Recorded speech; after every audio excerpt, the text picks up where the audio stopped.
Bueno, otra vez nos encontramos y vamos a ir directo en esta ocasión a la palabra del Señor.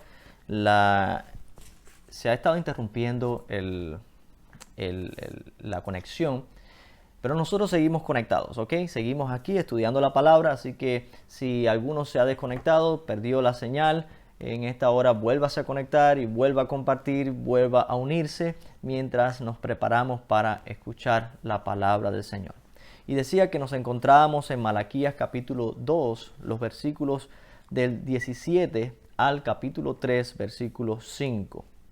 Y ya le habíamos dado lectura al libro, a esta porción bíblica, y el título que le hemos puesto al mensaje es ¿dónde está el Dios de justicia?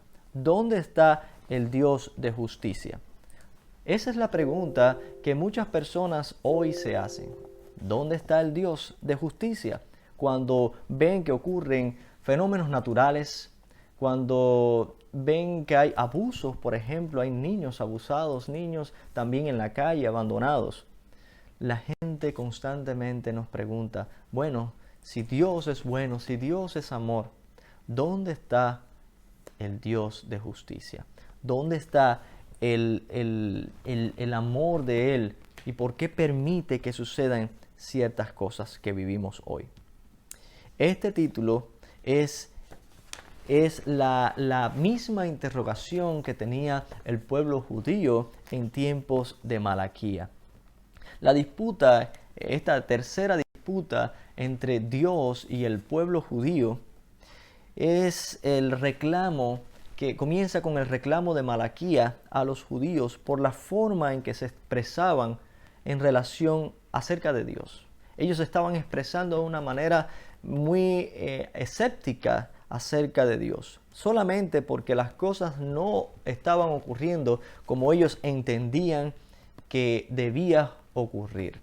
Y es que el mundo hoy ha redefinido lo que es justicia. El mundo hoy ha redefinido o ha hecho su propia definición de lo que es la justicia. La gente hoy en día dice, no es justo que suceda esto. Esto es injusto, sin mirar a Dios. Alejados de Dios, alejados, desenfocados en Dios. Y esta disputa comienza con esta reclamación diciéndole Malaquías al pueblo judío: habéis hecho cansar a Jehová con vuestras palabras. Con vuestras palabras habéis hecho cansar a Jehová. Y decís, ¿en qué le hemos cansado? Otra vez la misma pregunta, o no la misma pregunta, pero sí de la misma manera, retante, de la misma manera, de la misma manera desafiante. Hoy, en esta ocasión, otra vez le pregunta, ¿y de qué, en qué hemos cansado al Señor? ¿En qué lo hemos cansado? Quizás por desconocimiento, quizás por rebeldía, no sabemos exactamente cuál era la motivación. Lo cierto es que ellos estaban, sinceramente, bien desconectados de Dios. Estaban desconectados. Ellos no conocían a Dios en realidad. No conocían, estaban desconectados de Él. Por eso no podían apreciar su amor. Por eso no podían apreciar su justicia. Y preguntan, ¿y en qué hemos cansado al Señor? Cuando nosotros recibimos un regaño como este de parte del Señor, quizás nuestra reacción debería ser una reacción de humildad, no de cuestionar lo que Dios está diciendo, sino es, bueno, si te hemos cansado, Dios, dime cómo te hemos cansado para arrepentirnos. O sí, reconozco que he hecho lo malo delante de ti y me arrepiento de corazón. Pero ellos fueron insolentes una vez más y dijeron, ¿en qué hemos cansado al Señor? Nuestras palabras son el resultado de nuestros pensamientos. Nuestras palabras son el resultado de nuestros pensamientos. Hay personas que hablan sin pensar. Hay personas que hablan sin pensar. Y es cierto, lo que dicen no lo piensan, pero sí está en el corazón. sí está en la mente, sí está, es algo que tenemos albergado. Y la Biblia dice que de la abundancia del corazón habla la boca. Así que en algún momento lo que está albergado en tu corazón va a salir en una expresión verbal. Y ellos estaban hablando de lo que había en su corazón. Ellos sabían el concepto que ellos tenían de Dios o el resentimiento que tenían con Dios, lo estaban expresando de esta manera. Y estaban cansando al Señor con sus palabras. ¿Qué palabras? En que decís, cualquiera que hace mal agrada a Jehová, y en los tales se complace. O si no, ¿dónde está el Dios de justicia? En otras palabras, Dios o se complace en lo malo o no existe. Ese era el meollo del asunto, ese era el key, eso era la verdadera pregunta o el verdadero cuestionamiento que tenían ellos. O Dios se complace en lo malo o Dios no existe. Y esto es algo terrible porque estaban poniendo en tela de juicio la bondad de Dios, el carácter de Dios, el carácter bondadoso y amoroso de Dios. Estaban poniendo en tela de juicio la existencia de Dios. Y déjeme decirle, no importa cuál sea el concepto que nosotros hayamos formado en nosotros mismos del Dios, Dios sigue siendo Dios. Dios sigue sentado en el trono. Dios sigue siendo quien ha sido desde un principio, desde la eternidad y hasta la eternidad. Es un Dios inmutable. Él no cambia. Dios existe y Dios es quien es, a pesar de que muchas personas no crean, a pesar de que muchas personas no le valoren, que muchas personas le den la espalda. Dios sigue siendo Dios. Nuestra conducta está determinada por el concepto que tenemos de Dios. Dime cuál es el concepto que tú tienes de Dios y tus conductas van a reflejar ese concepto.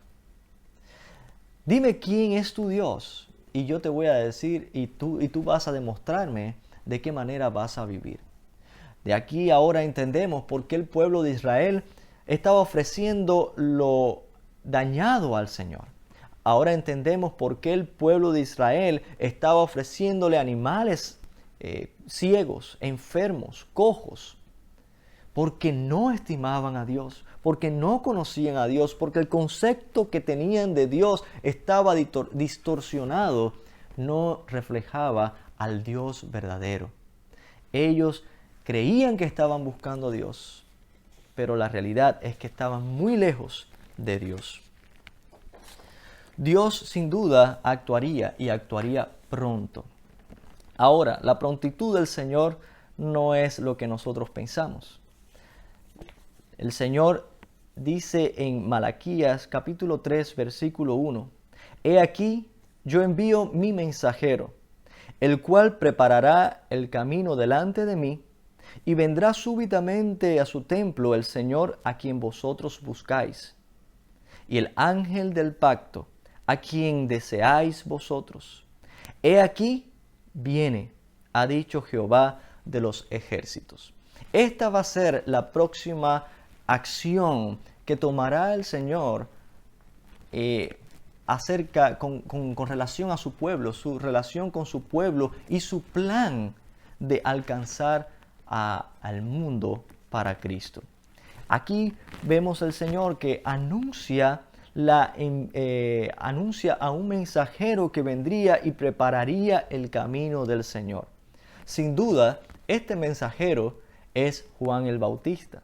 Todos recordamos cómo se abre el Nuevo Testamento con el anuncio de Juan el Bautista, aquel hombre con vestiduras raras, anunciando: arrepentíos, porque el reino de los cielos se ha acercado.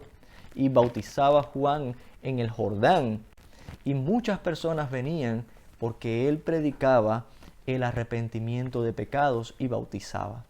Pero él mismo decía: hay uno que viene tras mí que es mayor que yo, a quien yo no soy digno de desatar las correas de sus zapatos. Ese era Juan el Bautista, el mensajero que prepararía el camino del Señor. Ahora también Dios, Jehová de los ejércitos, anuncia que vendría, Él prepararía el camino. Dice, el cual preparará el camino delante de mí. ¿Quién fue el que vino? Fue Jesús, el Hijo de Dios.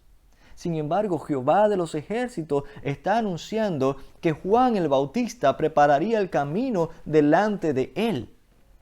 Aquí vemos claramente la doctrina, de la Trinidad. Gracias, mi esposa está aquí conmigo y me está ayudando. La doctrina de la Trinidad.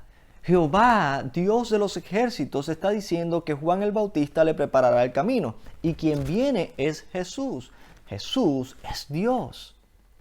Así que Jesús aparece y aparecería repentinamente, dice, en su templo. Ahora, hay varias cosas que dice acerca del Señor que vendría. Dice que ellos le buscaban y le deseaban. Le dicen, a quien ustedes buscáis. Y después dicen, a quien ustedes desean. Y me da la impresión de que esta expresión es una expresión irónica. Realmente ellos no estaban buscando a Dios. Realmente ellos no estaban deseando la venida del Señor. Porque en lo que hacían no lo expresaban de esa manera. Estaban actuando con desprecio en cuanto a su relación con Dios y no como de aquel que deseaba la venida del Señor Jesús. Le describe también como el ángel del pacto. Y Jesús es el ángel del pacto en el sentido de que el ángel anuncia un mensaje. El ángel viene directamente de Dios, es un mensajero de Dios enviado con un propósito, una finalidad de anunciar un mensaje.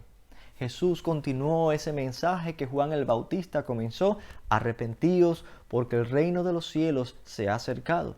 Y se había acercado el reino de los cielos porque el mismo Jesús se había encarnado tomando forma de hombre y había descendido a habitar entre nosotros. Él era el ángel del pacto porque él mismo dijo: yo no he venido a abrogar la ley, yo he venido a cumplirla. Y Jesús cumplió la ley a cabalidad en nuestro lugar. La cumplió por nosotros porque nosotros éramos incapaces de cumplir la ley. Él la cumplió. Ganó nuestra salvación, ganó nuestro perdón en la cruz del Calvario. Y en su resurrección nos dio vida eterna. Él es el ángel del pacto. Es como fuego purificador, lo describe así también, y como jabón de lavadores.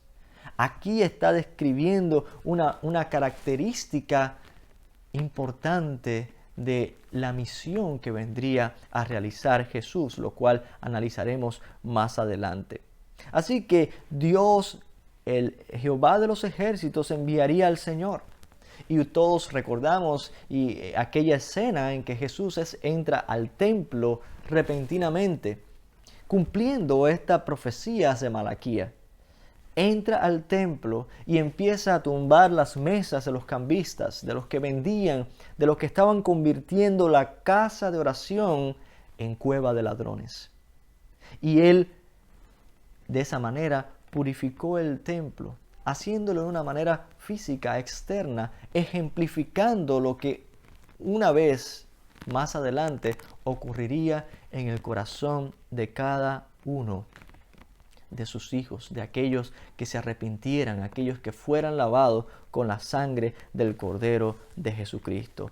Esto fue un preview, esto fue solamente una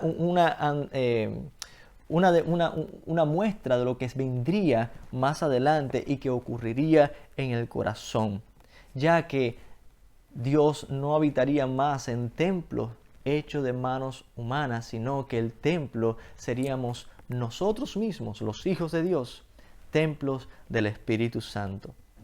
Ya que las reformas y avivamientos de los judíos no resolvían de forma permanente el ciclo de decadencia espiritual del pueblo judío, la purificación que ellos necesitaban era una que se hiciera en su interior por la obra redentora de Jesucristo. Esta obra resolvería el problema de ellos de una vez y para siempre. Así que ya no habría más restitución, ya no habría más sacrificio una vez que Jesús efectuara su sacrificio en la cruz del Calvario. Dios purifica a su pueblo enviando a el ángel del pacto, enviándolo como fuego purificador y como jabón de lavadores.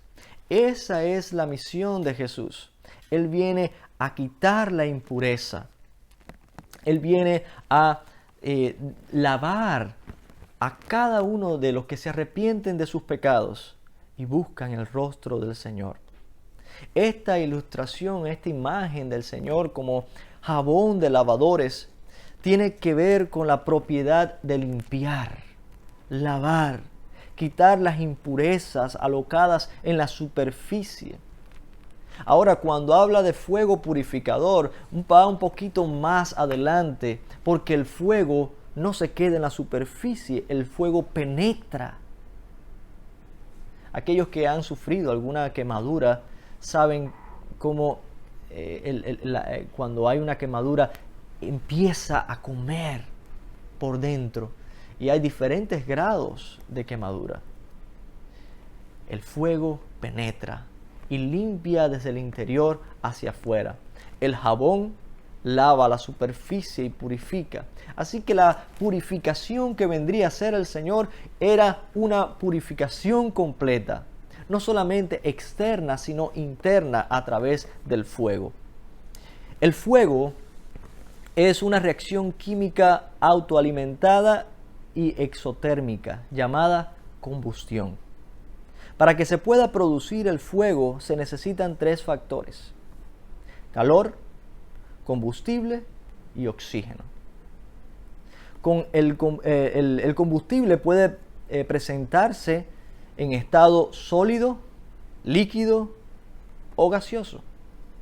Y el resultado de la materia del fuego, que la materia del fuego produce, es luz, calor y humo. Fíjense, 3 cosas. Y cada 3 cosas tiene 3 resultados. El fuego consumidor, que Hebreos capítulo 12, versículo 29 nos dice que nuestro Dios es como fuego consumidor. Es algo que nos llama la atención. ¿Cómo que consume? Un fuego que consume, un fuego que penetra y consume. ¿Pero qué consume ese fuego? Cuando vemos el cuadro presentado en Éxodo capítulo 3, versículo 2, donde el ángel del Señor se le apareció a Moisés, él notó una llama de fuego en medio de la zarza, y la zarza no se consumía. Eso fue lo que le llamó la atención y lo que hizo que él se acercara para ver qué era lo que estaba pasando. Sabemos que el ángel del Señor era la aparición de Jesús preencarnado, y como Él es creador de todo, es capaz de quemar la zarza sin consumirla, demostrando simbólicamente que Él puede quemar las impurezas sin destruir el objeto. A eso se refiere Hebreos 12:29 cuando dice que Dios es fuego consumidor. Él puede consumir las impurezas sin destruir el objeto. En nuestro caso, sin destruirnos a nosotros. Ahora, ¿cómo podemos entender que el Señor es fuego consumidor, pero al mismo tiempo no destruye a sus hijos? No destruye el objeto. Y esto lo vemos en 1 Corintios, capítulo 3, versículos del 11 al 15, y podemos entender de una manera más clara qué es lo que consume el Señor. Pablo le dice a la iglesia de los Corintios: si sobre este fundamento, es decir, Jesucristo, alguno edifica con oro, plata, piedras preciosas, madera, heno, paja, la obra de cada uno se hará evidente, porque el día la dará a conocer, pues con fuego será revelada. El fuego mismo probará la calidad de la obra de cada uno. Si permanece la obra de alguno que ha edificado sobre el fundamento, recibirá recompensa. Si la obra de alguno es consumida por el fuego, sufrirá pérdida. Sin embargo, él será salvo, aunque así como por fuego. Todas nuestras obras hechas para el Señor son con motivaciones puras, es decir, para la gloria del Señor, para honrar al Señor, serán aceptadas y contadas a nuestro favor. Pero todas las obras que fueron hechas con motivaciones equivocadas serán quemadas. Así esto responde a la inquietud: ¿qué es lo que consume el Señor? Él es quien limpiará quitando la impureza, y Él consumirá también las motivaciones equivocadas. Él consumirá aquellas motivaciones equivocadas. Y es bueno reflexionar en esto, porque muchas veces nos afanamos en hacer y hacer y hacer cosas para el Señor, en servirle, en asistir a todos los cultos, a todos los eventos, y eso es bueno. Sin embargo, al Señor presta mucha más atención a la motivación del corazón. ¿Qué es lo que te motiva a servir? ¿Qué es lo que te motiva a hacer algo para el Señor? Cuando ofrendas, ¿qué es lo que te motiva a hacerlo? Cuando sirves, ¿qué cosa te mueve? ¿Te mueve una sincera adoración? ¿Te mueve el razonamiento claro de la importancia de evangelizar, de dar a conocer el nombre de Jesús? ¿O te mueve intereses personales? ¿Es para que alguien me vea? ¿Es para impresionar? ¿Es para aparentar ser una persona muy devota? Nuestras motivaciones son muy importantes. De hecho, más importantes que nuestras obras en sí. El fuego es también produce un proceso transformador irreversible. La ley física de la conservación de la materia establece que la materia no se crea ni se destruye. La materia solamente puede transformarse. Lo repito, y esta es una ley física. No rige a Dios. Dios no está sujeto a esta ley porque Dios trasciende a la humanidad, Dios trasciende al universo. Así que esta ley no aplica para Dios, pero sí rige nuestro entorno, nuestra tierra en la cual vivimos. Es la ley de la conservación de la materia o de la masa, la cual establece que la materia no se crea ni se destruye, se transforma. La masa permanece constante. Claro está, Dios es creador de todas las cosas. Dios creó el cielo y la tierra y puso la materia. La materia es todo lo que nos rodea. Nosotros somos parte de la materia y toda la creación.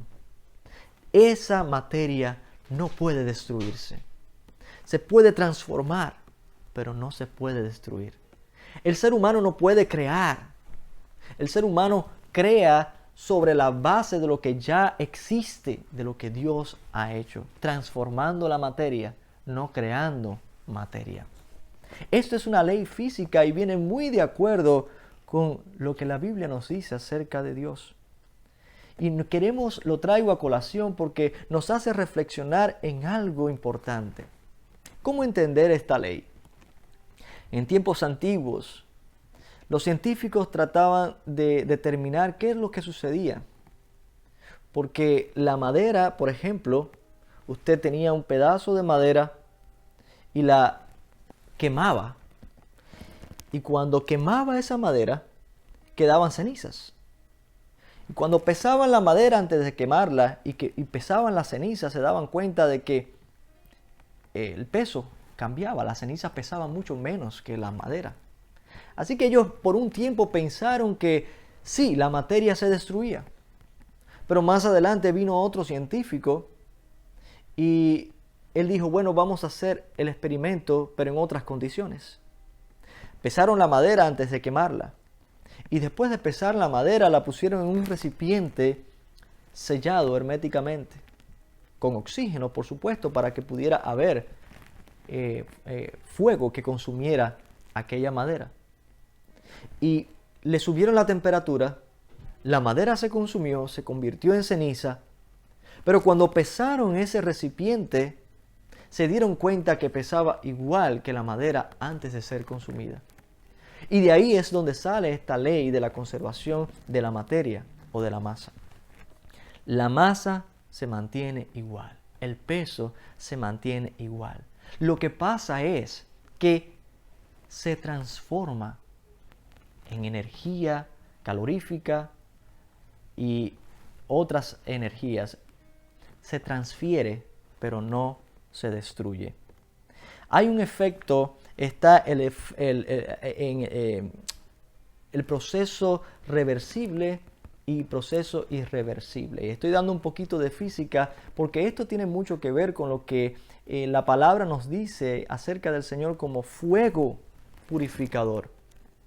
El proceso reversible es aquel que sucede, por ejemplo, en el agua. El agua se convierte en hielo cuando simplemente le bajas la temperatura. A ese mismo hielo le subes la temperatura otra vez y vuelve a convertirse en agua. Eso es un proceso reversible. Ahora, el efecto que produce el fuego es un efecto irreversible. ¿Por qué? Porque hay transferencia de calor y hay pérdida de energía. La madera que se quemó y se convirtió en ceniza no puede volverse a convertir en madera. No puede volverse a convertir en lo que era anteriormente. La obra purificadora y transformadora de Dios en su pueblo es irreversible. Fuimos regenerados. Somos una nueva creación en Cristo Jesús. Fuimos santificados, apartados para Dios. Fuimos lavados por la sangre de nuestro Señor Jesucristo. Hemos sido justificados por nuestro abogado ante el Padre. Fuimos adoptados como hijos. Todo esto por el sacrificio de Jesús en la cruz y no por nuestras obras. Este efecto es irreversible. El efecto purificador, transformador que ha hecho la obra de Jesucristo en nosotros cuando pusimos nuestra fe en Él, produce una reacción irreversible.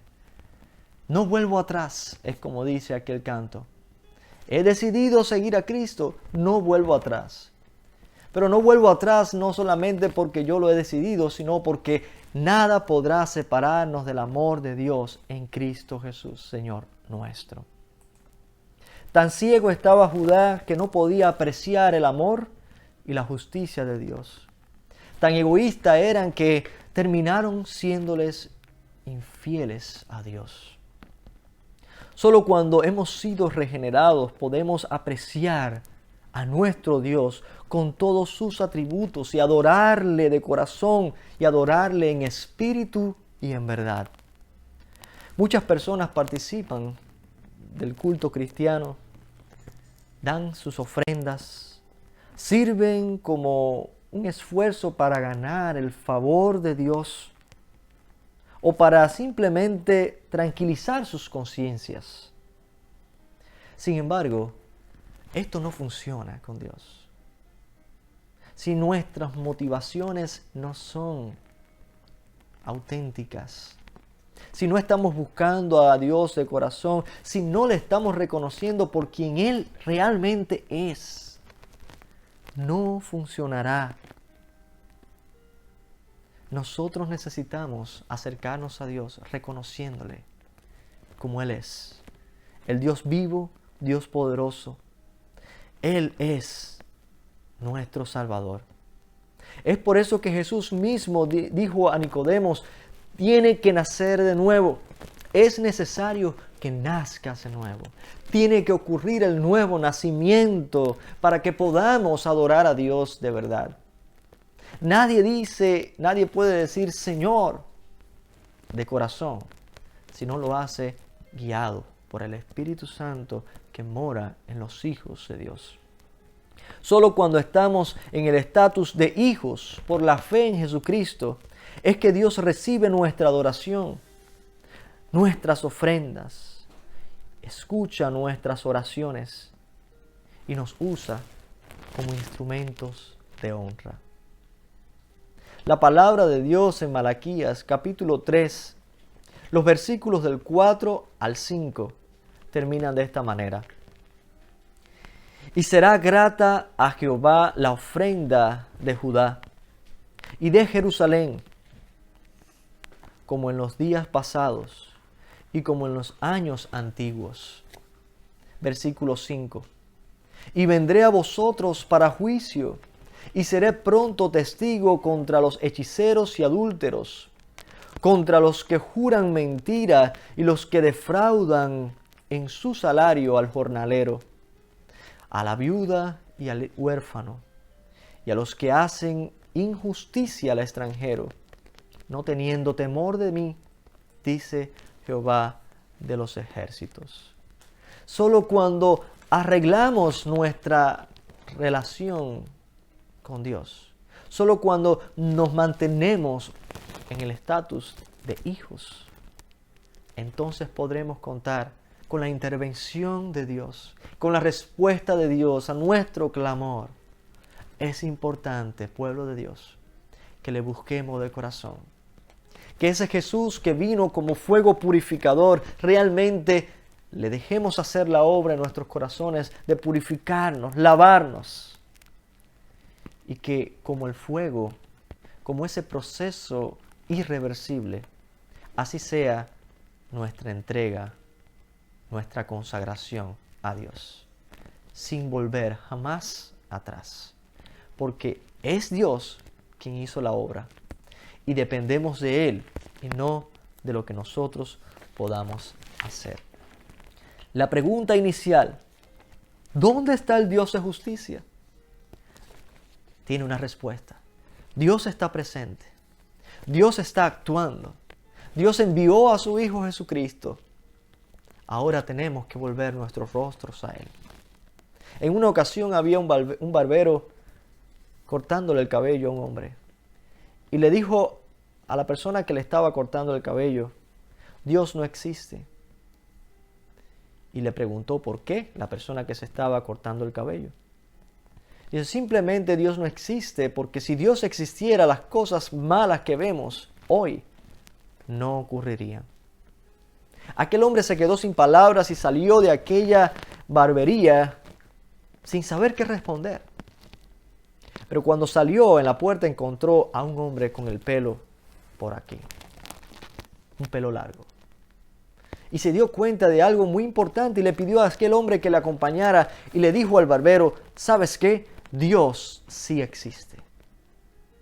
Y el hombre se quedó extrañado, aquel barbero.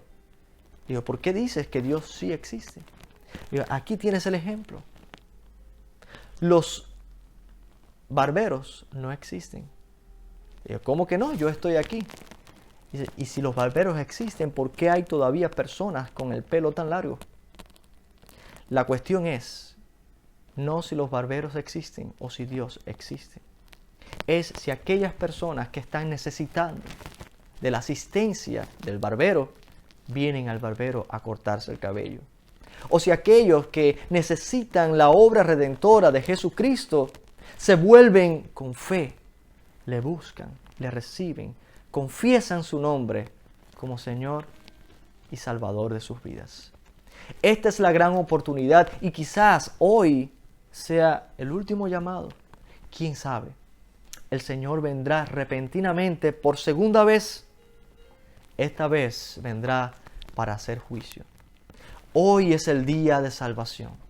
Hoy es el día que el Señor está anunciando este mensaje y yo soy simplemente un instrumento suyo.